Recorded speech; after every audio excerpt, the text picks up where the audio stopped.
The morning our entire legal framework encountered what Chief Justice Bladecrest would later call unprecedented interpretive complications began with the kind of case that should have been resolved before lunch. Judicial Administrator Thornclaw Steelwing here, and I've been managing the complexities of galactic law for 43 years. 4 arms, natural judicial robes that grow from my carapace, and a healthy appreciation for legal proceedings that follow established precedent instead of devolving into chaos. The case seemed simple enough. Dr. Sage Brightleaf, human xenobiologist, accused of illegally interfering with the sacred hunting traditions of the Bloodfang Pack on Predator World 7. The evidence was clear, the law was explicit, and the punishment was predetermined. Open and shut case, Judge Ironmaw had declared during our morning briefing. The human violated the Prime Directive regarding non-interference with apex predator cultures. She disrupted a sacred hunt, contaminated traditional behaviors, and showed blatant disrespect for established territorial rights. The Bloodfang Pack was legendary throughout this sector for their perfect adherence to ancient hunting protocols. 12-foot-tall apex predators with natural armor plating, retractable claws that could slice through starship hull plating, and a social structure based entirely on proving worthiness through successful hunts. Their leader, Alpha Ravenclaw, had personally filed the complaint against Dr. Brightleaf. In his formal statement, he accused her of deliberately sabotaging ritual hunts, preventing proper pack member advancement, and introducing foreign concepts that threaten our cultural integrity. Foreign concepts, the phrase that had made this case a priority for the Galactic Legal Council. The human's actions represent a clear pattern of cultural contamination, Chief Justice Bladecrest had explained. If we allow one species to interfere with another's sacred traditions, we undermine the entire foundation of interspecies law. Interspecies law. The complex web of regulations that kept hundreds of civilizations from tearing each other apart over territorial disputes, resource allocation, and philosophical differences. It was elegant, comprehensive, and absolutely crucial for maintaining galactic peace. And Dr. Brightleaf had apparently decided to ignore all of it. The trial was scheduled for dawn, as was traditional for cases involving apex predator testimony. The Bloodfang Pack was most alert during early morning hours, and their testimony would be crucial for establishing the full scope of the human's violations. I arrived at the courthouse complex just as the first rays of artificial sunlight began illuminating the ceremonial grounds.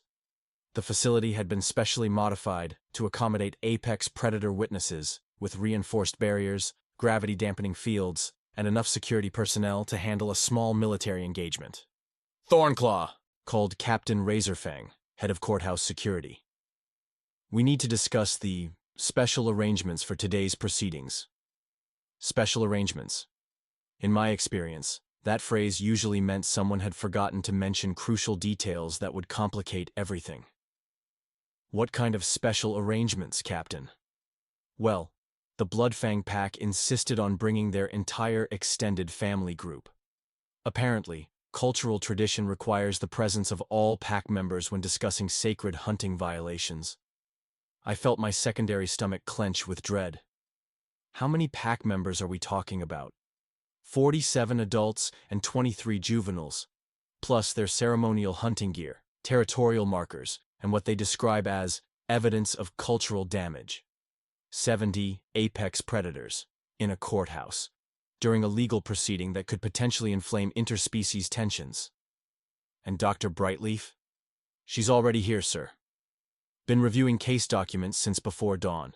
She also requested permission to present what she calls contextual evidence regarding her research methodology. Contextual evidence. Because apparently, violating interspecies law required explanation rather than simple acknowledgement of guilt. The main courtroom had been transformed into something resembling a diplomatic summit between civilizations that had fundamental disagreements about the nature of reality. The Bloodfang Pack occupied the entire left section, their massive forms arranged in traditional hierarchy patterns. Dr. Brightleaf sat alone at the defendant's table, calmly organizing her defense materials. Chief Justice Bladecrest called the proceedings to order with a ceremonial authority that had maintained legal stability across 17 star systems. The Galactic Court recognizes the case of Bloodfang Pack versus Dr. Sage Brightleaf, human citizen of Earth Colony 7. The charges are violation of the Prime Directive, cultural interference, and disruption of sacred traditions. How does the defendant plead? Dr. Brightleaf stood with the calm confidence of someone who either had a brilliant defense strategy or had completely misunderstood the severity of her situation. Your Honor, I plead not guilty on all charges. Not guilty. The courtroom rustled with surprise. The evidence was overwhelming, the violations were documented, and the complainants were literally present to testify about the damage she'd caused. Dr. Brightleaf, Chief Justice Bladecrest said patiently, the court has extensive documentation of your interference with bloodfang hunting rituals. Are you claiming this evidence is fabricated? No, Your Honor. I'm claiming that the interpretation of my actions as interference is based on fundamental misunderstandings about both my research methodology and the actual nature of bloodfang pack social dynamics. Misunderstandings. She was claiming that 47 apex predators had misunderstood their own cultural traditions. Alpha Ravenclaw rose from his position among the pack, his massive form radiating the kind of authority that had dominated this sector for centuries. When he spoke, his voice carried the weight of ancient traditions and unquestioned hierarchy. Honored justice, the human disrupted sacred hunts by introducing concepts of cooperation and shared resources. She convinced young pack members to question traditional advancement protocols. She contaminated our pure hunting culture with foreign ideas about emotional support and mutual aid. Emotional support, mutual aid. The phrases sounded almost heretical when spoken by an apex predator whose entire existence was built on individual strength and competitive dominance. Dr. Brightleaf, Chief Justice Bladecrest addressed the defendant. How do you respond to these allegations? Your Honor, I'd like to present my research findings regarding bloodfang pack social structures, with particular attention to observed behaviors that contradict commonly held assumptions about their cultural practices. Research findings. She wanted to present academic papers to defend against criminal charges. The court recognizes that Dr. Brightleaf is a qualified xenobiologist, Judge Ironmaw interjected. But scientific opinions do not supersede cultural sovereignty.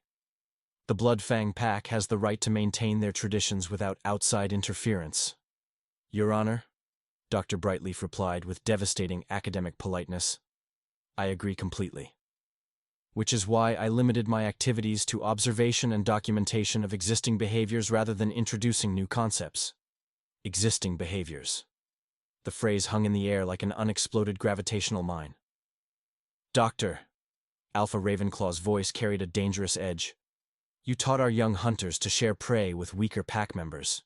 You encouraged cooperation instead of individual achievement. You contaminated our pure competitive culture with concepts of mutual support. Alpha Ravenclaw, Dr. Brightleaf replied calmly. With respect, I taught them nothing. I simply documented behaviors I observed occurring naturally within your pack structure. The courtroom fell silent. Every legal precedent I knew suggested that apex predator cultures were based on individual competition and hierarchical dominance. The idea that cooperation was already present challenged fundamental assumptions about their social evolution. Doctor, Chief Justice Bladecrest said carefully, are you claiming that the bloodfang pack naturally exhibits cooperative behaviors? Your Honor, I'm claiming that what outside observers have interpreted as purely competitive culture is actually a complex social system that includes significant cooperative elements. Elements that pack members engage in instinctively, but may not have had words to describe until our interactions provided vocabulary for existing concepts. Vocabulary for existing concepts, she was suggesting, that she hadn't introduced foreign ideas, but rather given names to behaviors that were already present. This is preposterous, Alpha Ravenclaw declared. Our culture is based on strength, individual achievement, and competitive excellence. We do not engage in the weak cooperative behaviors of lesser species. Alpha, Dr. Brightleaf said gently, would you mind describing the hunting expedition from 3 weeks ago, when your youngest pack member was injured during the stalking phase? The question seemed innocent enough, but I noticed several pack members shifting uncomfortably in their positions. Alpha Ravenclaw's expression showed obvious confusion. The young hunter failed to maintain proper stealth and alerted our prey. The hunt was compromised. And what happened next? The pack adapted to the changed circumstances. How did the pack adapt, Alpha? We modified our approach to account for the young hunter's limitations. Dr. Brightleaf consulted her notes with academic precision. According to my observations, the pack immediately surrounded the injured young hunter in a protective formation. 3 senior hunters provided physical support, while 2 others scouted alternative prey that required less individual mobility. The entire pack adjusted their strategy to ensure the injured member could still participate meaningfully in the hunt. The courtroom was absolutely quiet. Furthermore, Dr. Brightleaf continued, when the modified hunt was successful, the pack shared the prey equally among all members, with the injured young hunter receiving choice portions despite contributing less to the actual capture. Alpha Ravenclaw's expression had shifted from indignation to something that looked suspiciously like uncertainty. Doctor, Chief Justice Bladecrest said slowly, are you suggesting that cooperative behaviors are inherent to Bloodfang Pack culture, rather than foreign contamination? Your Honor, I'm suggesting that what we've been calling pure competitive culture is actually a sophisticated social system that balances individual achievement with collective welfare. The pack members were already engaging in these behaviors. I simply provided vocabulary to describe what they were naturally doing. The implications were staggering. If Dr. Brightleaf was correct, then our entire understanding of apex predator culture was based on incomplete observations and misinterpretation of complex social dynamics. Alpha Ravenclaw, Judge Ironmaw addressed the pack leader directly. Is Dr. Brightleaf's description of the hunting expedition accurate? The massive predator looked around at his pack members, many of whom were now watching him with obvious interest in his response. The description is factually correct, he admitted slowly. But these behaviors represent practical adaptations, not philosophical cooperation. With respect, Alpha, Dr. Brightleaf said gently. What's the difference? The question hung in the air like a challenge to everything the legal system thought it understood about interspecies cultural dynamics. And based on Alpha Ravenclaw's expression, it was a challenge he couldn't answer. The silence stretched through the courtroom like a taut energy cable ready to snap. Every legal precedent I could recall suggested that apex predator cultures operated on strict hierarchical principles, with clear distinctions between strength-based leadership and weak cooperative behaviors. Dr. Brightleaf's question had just challenged the fundamental basis of our entire interspecies legal framework. Your Honor, Dr. Brightleaf continued with that devastating academic politeness that humans wielded like a precision weapon. I'd like to present additional observational data that I believe is relevant to these proceedings. Additional data. Because apparently, completely dismantling our understanding of apex predator culture required supporting documentation. Chief Justice Bladecrest gestured for her to proceed, though his expression suggested he was beginning to suspect this case would not conclude as efficiently as originally planned. Over the past 6 months, I documented 47 instances of what external observers would classify as cooperative behavior within the Bloodfang Pack. These included resource sharing, collaborative problem solving, protective formations around vulnerable members, and coordinated care for injured or elderly pack members. Those are survival strategies, Alpha Ravenclaw interjected, his massive form shifting uncomfortably. Practical necessities, not philosophical choices. Alpha, Dr. Brightleaf replied gently. What exactly do you think cooperation is, if not practical survival strategies that benefit the entire group? The question hung in the air while several pack members began making soft vocalizations among themselves. I noticed that the younger pack members seemed particularly engaged in this discussion, their attention focused intently on the exchange between their leader and the human defendant. Furthermore, Dr. Brightleaf continued, consulting her extensive notes, I observed consistent patterns of emotional support behaviors. Pack members providing comfort to distressed individuals, sharing information about successful hunting techniques, and what can only be described as mentoring relationships between experienced and novice hunters. Mentoring is not cooperation, Alpha Ravenclaw declared, though his tone carried less conviction than before. It's It's practical knowledge transfer for pack efficiency. Alpha, when your second in command, Beta Shadowfang, spent 3 days teaching the youngest pack member how to read wind patterns for stalking, was that practical knowledge transfer or emotional investment in another individual's development? The courtroom's attention shifted to Beta Shadowfang, a formidable female predator whose scarred hide told stories of successful hunts across multiple star systems. Her expression showed obvious discomfort at being dragged into this philosophical debate. It was necessary for pack performance, Beta Shadowfang said slowly, though her tone suggested uncertainty about the distinction being drawn.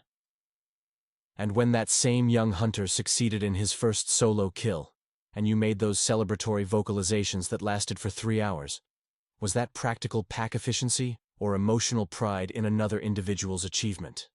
Beta Shadowfang's silence was more revealing than any verbal response could have been. Judge Ironmaw leaned forward with obvious interest. Dr. Brightleaf, are you suggesting that emotional bonds and cooperative behaviors are inherent to Bloodfang pack culture rather than learned behaviors introduced by your research? Your Honor, I'm suggesting that what we've been interpreting as pure competitive culture is actually a complex social system that has always included significant cooperative and emotional elements. The pack members have been engaging in these behaviors for generations. My presence simply provided an external perspective that helped them recognize and articulate what they were already doing.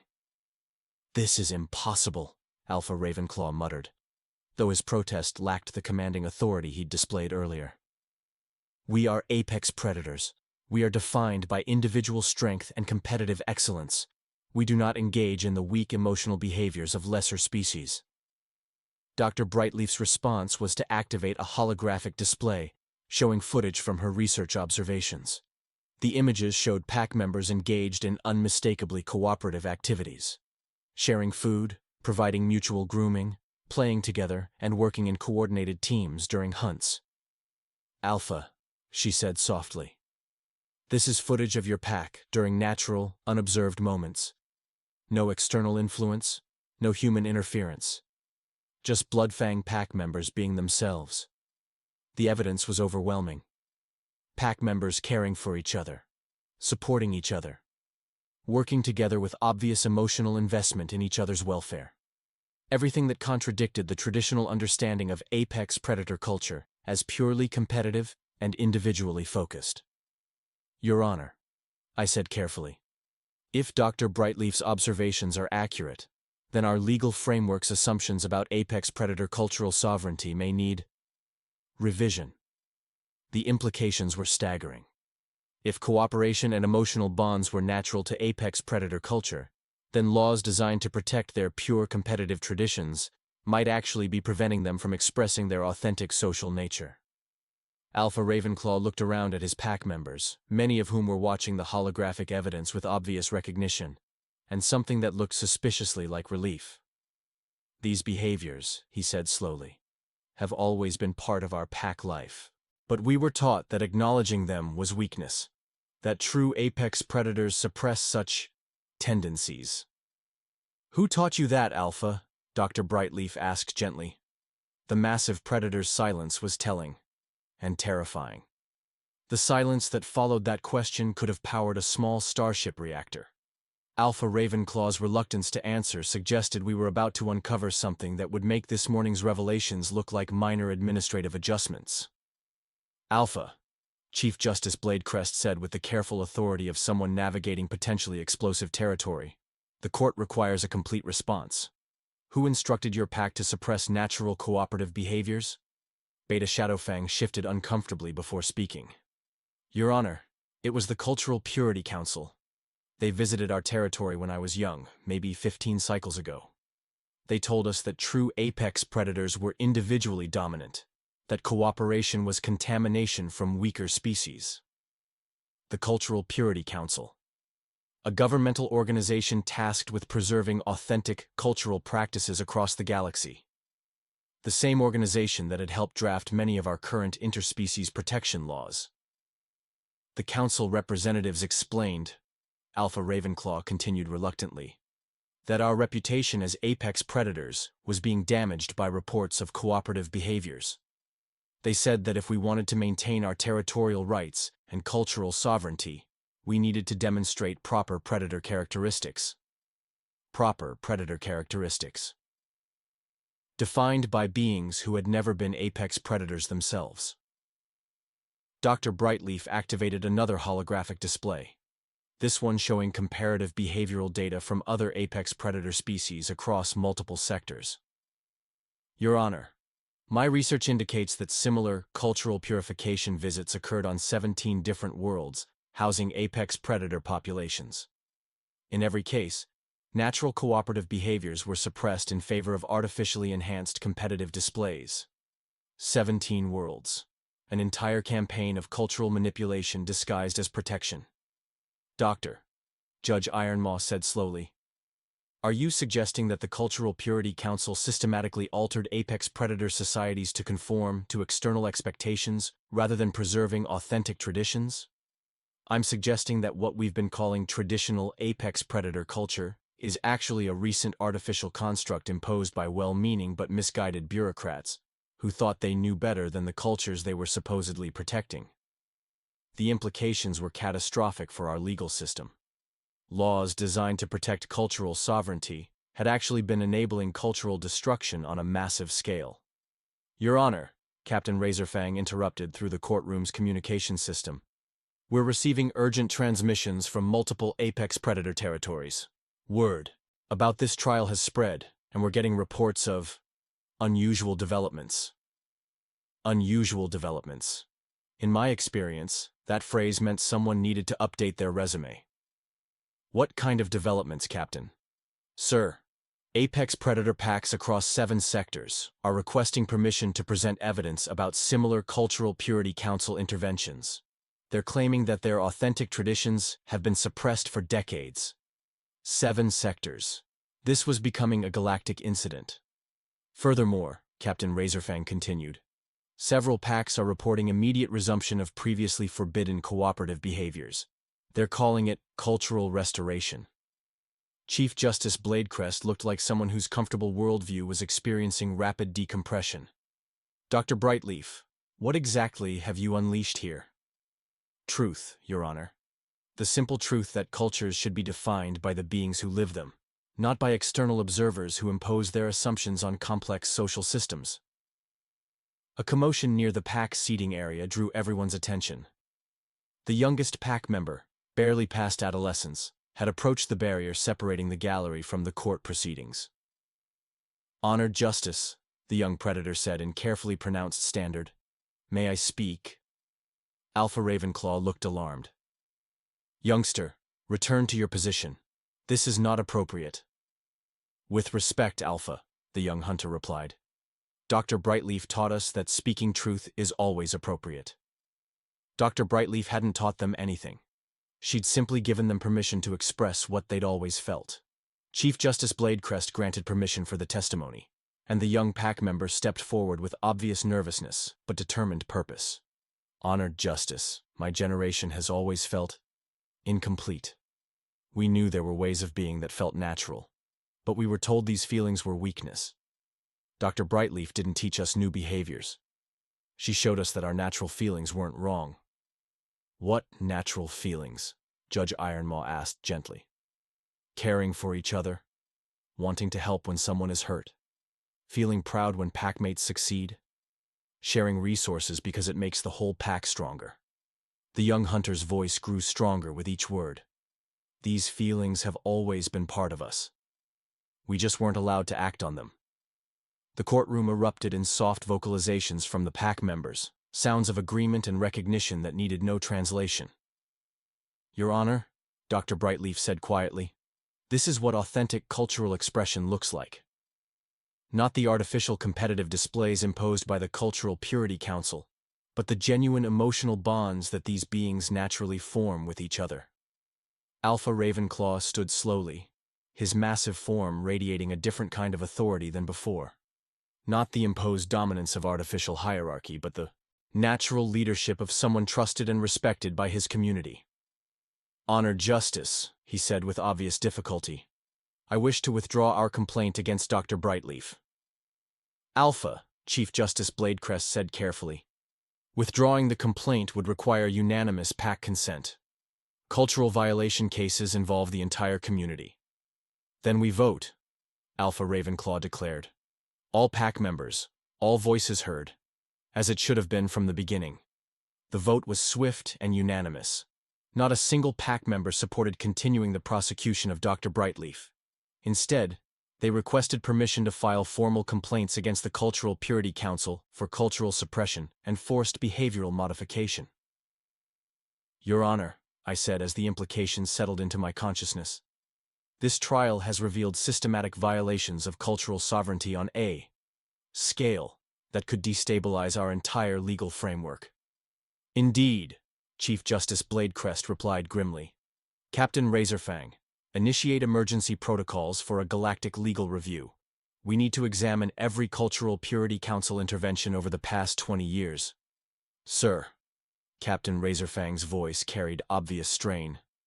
We're now receiving reports from 43 different sectors. This isn't just about apex predators anymore. Multiple species are claiming cultural suppression by various governmental agencies. 43 sectors. We weren't dealing with a legal case anymore. We were dealing with the potential collapse of interspecies governmental authority. Dr. Brightleaf, Chief Justice Bladecrest addressed the defendant who had accidentally triggered a galactic constitutional crisis. The court finds you not guilty of all charges. Furthermore, the court recognizes your research as crucial evidence in what may become the most significant legal investigation in galactic history. Dr. Brightleaf smiled with that devastating human combination of modesty and satisfaction. Thank you, Your Honor. Though I should mention that my research also indicates similar cultural suppression may have occurred with dozens of other species classified as difficult to understand or inherently aggressive. Dozens of other species. The scope of this crisis was expanding faster than hyperspace communications could carry the news. As the official proceedings concluded, something unprecedented happened. Instead of dispersing to their respective territories, the Bloodfang pack formed a protective circle around Dr. Brightleaf. Doctor, Alpha Ravenclaw said with obvious emotion, our pack owes you a debt that can never be repaid. You gave us back our authentic selves. Alpha, Dr. Brightleaf replied gently, you were always yourselves. You just needed permission to admit it. The image of 70 apex predators surrounding one small human scientist in a gesture of protection and gratitude would become the defining moment of what historians would later call the Cultural Restoration Revolution. Your Honor, Beta Shadowfang announced formally, the Bloodfang Pack declares Dr. Brightleaf to be under our permanent protection. Any threat to her safety will be considered a threat to our entire family. Family. Not pack, not tribe, not territorial unit. Family. 6 months later, I submitted my final report as Judicial Administrator and accepted my new position as Director of Cultural Authenticity Research.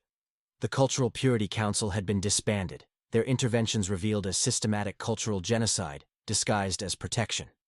Dr. Brightleaf established the Institute for Authentic Cultural Expression, where species worked together to rediscover traditions that had been suppressed by well-meaning but misguided governmental interference. The Bloodfang Pack became the first apex predators to serve as cultural ambassadors, helping other species recognize and reclaim their authentic social behaviors.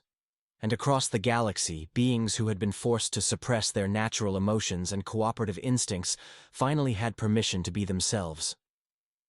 You know, Dr. Brightleaf told me during our last progress meeting, the most dangerous thing in the universe isn't apex predators or interspecies warfare. It's someone who thinks they know better than you do about how you should live your own life. Watching former apex predators teaching conflict resolution through emotional honesty, while their former oppressors face charges for cultural crimes, I realized that sometimes the most revolutionary act is simply allowing people to be who they actually are. Even when those people happen to have fangs, claws, and the ability to level small cities. Especially then. The real magnitude of what we'd uncovered became clear 3 weeks after the trial, when my morning briefings started requiring additional staff just to process the incoming reports.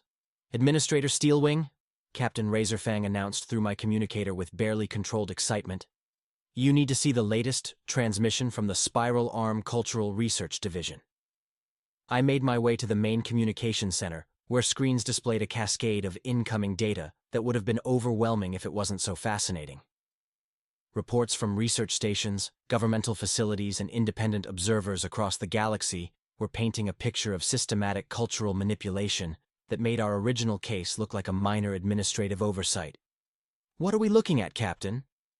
"Sir, it's not just apex predators. The Cultural Purity Council's interventions extended to 47 different species classifications. Aquatic civilizations were told their natural communal decision-making was inefficient mob rule. Hive species were encouraged to suppress collective consciousness in favor of individual achievement. Even peaceful agricultural societies were convinced that their natural conflict avoidance was evolutionary weakness. 47 species, each one manipulated into abandoning authentic cultural practices in favor of behaviors that external observers considered more appropriate or advanced. Captain, how did this escape notice for so long?" "Because it was gradual, sir. The council would visit during cultural transition periods, usually when young leaders were taking authority.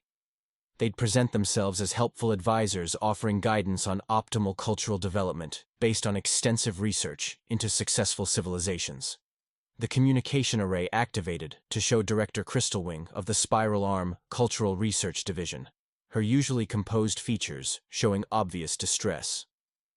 "Administrator Steelwing," she began without preamble. "We've completed preliminary analysis of Cultural Purity Council records spanning the past century. The scope of their interventions is staggering." "How staggering, Director?" 347 different civilizations received cultural optimization guidance that fundamentally altered their social structures. In every case, natural cooperative or emotional behaviors were discouraged in favor of competitive, hierarchical, or individually focused alternatives. 347 civilizations. We weren't dealing with isolated incidents of misguided policy. This was systematic cultural engineering on a galactic scale. Director, what was the stated rationale for these interventions? According to Council records, they believed that primitive emotional responses and inefficient cooperative behaviors were holding back galactic development. They saw themselves as accelerating cultural evolution by encouraging advanced social structures based on competition, individual achievement, and logical decision-making. Logical decision-making. As if emotional bonds and cooperative instincts weren't the result of millions of years of successful evolutionary adaptation. "Sir," Captain Razorfang interrupted, "we're receiving a priority transmission from Dr. Brightleaf's Research Institute. She says it's urgent." The main screen shifted to show Dr. Brightleaf in what appeared to be a conference room filled with representatives from dozens of different species. Her expression carried the kind of serious excitement that usually preceded major scientific breakthroughs or diplomatic disasters. "Administrator Steelwing," she said without preamble, "we've been conducting follow-up research with species that experienced Cultural Purity Council interventions. The results are remarkable." "What kind of results, Doctor?" "When these species begin expressing their natural social behaviors again, their problem-solving capabilities increase dramatically. Civilizations that were struggling with resource allocation, territorial disputes, and internal conflicts are finding solutions within weeks of cultural restoration." "You're saying that suppressing natural behaviors actually made these civilizations less effective?" "I'm saying that forcing beings to act against their evolutionary social programming creates chronic stress, reduces cognitive function, and undermines the cooperative instincts that most successful societies depend on." The implications were staggering. The Cultural Purity Council's efforts to accelerate galactic development had actually been sabotaging it. "Doctor," Director Crystalwing's voice carried obvious concern, "what are the immediate consequences of widespread cultural restoration? Are we looking at social upheaval on a galactic scale?" "Director, we're looking at the opposite. Civilizations that reclaim their authentic cultural practices are reporting unprecedented levels of social stability, economic prosperity, and innovative problem-solving. The Bloodfang Pack, for instance, has developed 3 new approaches to territorial resource management in the past month. The apex predators are developing resource management strategies. They're developing everything: philosophy, art, mathematics, engineering. It turns out that when you stop forcing beings to suppress their natural emotional intelligence and cooperative instincts, they become incredibly creative and productive. A new voice entered the conversation as Alpha Ravenclaw appeared on screen beside Dr. Brightleaf. The massive apex predator's presence in an academic research setting would have been unthinkable 3 weeks ago. "Honored Administrator," Alpha Ravenclaw said with careful formality, "I am speaking as representative of the Apex Predator Cultural Restoration Alliance. We have formed cooperative agreements with 17 other predator species to share resources, research, and territorial management strategies. 17 apex predator species working together. The kind of alliance that would have triggered galactic security alerts just a month ago was now being presented as a positive development. Alpha," I said carefully, "what is the alliance's position regarding other species that may wish to undergo cultural restoration?" "We offer our assistance," Alpha Ravenclaw replied simply. "Many species helped us recognize our suppressed nature. We wish to return that favor." "Sir," Captain Razorfang announced, "we're receiving formal requests from 234 different civilizations asking for assistance with cultural restoration processes. They want to examine their own social practices for signs of external manipulation." 234 civilizations. This was no longer a legal case or even a governmental crisis. This was a galactic awakening. "Administrator," Dr. Brightleaf continued, "we're also discovering that many of the inherently aggressive or difficult-to-manage species that have caused diplomatic problems over the years are actually suffering from the same cultural suppression. Their aggressive behaviors appear to be stress responses to being forced to act against their natural, social programming." "You're suggesting that most of our interspecies conflicts might be artificial?" "I'm suggesting that when beings are forced to suppress their natural emotional bonds and cooperative instincts, they become chronically frustrated and prone to conflict, restore their authentic cultural practices, and the aggression often disappears entirely. The communication array suddenly filled with incoming signals from across the galaxy. Species representatives, governmental officials, and research institutions all requesting information about cultural authenticity assessment and restoration procedures." "Captain," I said with the weary resignation of someone whose career was about to become infinitely more complicated, "establish the Emergency Cultural Crisis Response Division. We're going to need specialized teams to handle this situation." "Sir, what should we tell the incoming requests?" I looked at the display showing Dr. Brightleaf surrounded by representatives from species that had been considered incompatible for decades, all working together on collaborative research projects with obvious enthusiasm and success. "Tell them," I said slowly, "that we're finally ready to let everyone be themselves." The transformation didn't happen overnight, but it happened faster than anyone had thought possible. Within 6 months, the Galactic Cultural Restoration Initiative had become the largest voluntary cooperation project in recorded history. Species that had spent centuries in territorial disputes were finding peaceful solutions within weeks of cultural restoration. Civilizations that had struggled with internal conflicts were achieving unprecedented social harmony.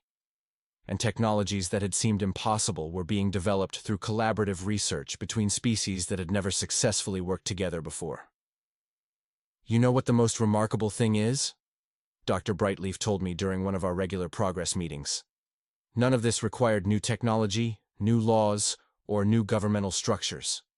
It just required permission for beings to act according to their natural social programming.